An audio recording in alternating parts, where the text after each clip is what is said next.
അർജുൻ, ഈ വലിയ തോതിലുള്ള പ്രതിഷേധമാണ് KSUവിന്റെ ഭാഗത്തു നിന്ന് റെയിൽവേ സ്റ്റേഷനിലേക്ക് ഉണ്ടായത്. അതിനിടയിൽ പരിക്കേറ്റു എന്നുള്ളതാണ് ആരോഗ്യമന്ത്രിക്കൊപ്പം ഉണ്ടായിരുന്നവരും മാധ്യമങ്ങളോട് പറയുകയും ചെയ്തത്. ഇപ്പോൾ ജില്ലാ ആശുപത്രി ICUവിൽ ചികിത്സയിലാണ് കേരളത്തിന്റെ ആരോഗ്യമന്ത്രി വീണ ജോർജ്. അവിടെ നിന്ന് ലഭിക്കുന്ന വിവരങ്ങൾ എന്തൊക്കെയാണ്?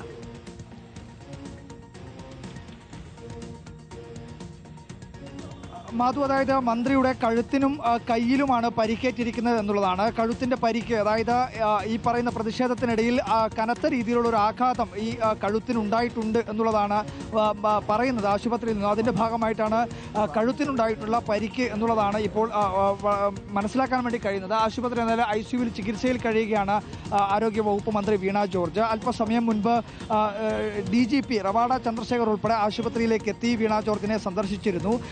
ജില്ലാ പോലീസ് മേധാവിയുടെ നേതൃത്വത്തിൽ ഈ കേസ് അന്വേഷിക്കും, അവരുടെ മേൽനോട്ടത്തിലായിരിക്കും അന്വേഷണം എന്നുള്ള കാര്യം കൂടി സൂചിപ്പിച്ചിട്ടുണ്ട്.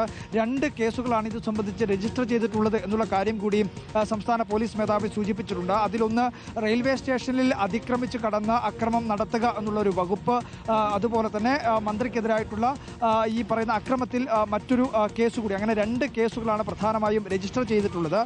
ഈ 2 കേസുകളിലാണ് ഇപ്പോൾ 5 KSU പ്രവർത്തകർ ഇപ്പോൾ പോലീസിന്റെ കൈവശമുള്ളത്. ഇതിനകത്ത് ഏതെങ്കിലും പോലീസിന് വീഴ്ച സംഭവിച്ചിട്ടില്ല, ഒരു തരത്തിലുമുള്ള വീഴ്ച സംഭവിച്ചിട്ടില്ല എന്നുള്ളതാണ് ഇപ്പോൾ DGP പ്രതികരിക്കുന്നത്. ആവശ്യമായിട്ടുള്ള സുരക്ഷാ ക്രമീകരണങ്ങൾ അവിടെ ഉണ്ടായിരുന്നു, ആവശ്യമായിട്ടുള്ള പോലീസ് ഉദ്യോഗസ്ഥർ അവിടെ ഉണ്ടായിരുന്നു എന്നുള്ള കാര്യം കൂടി DGP തന്നെ വ്യക്തമാക്കിയിട്ടുണ്ട്.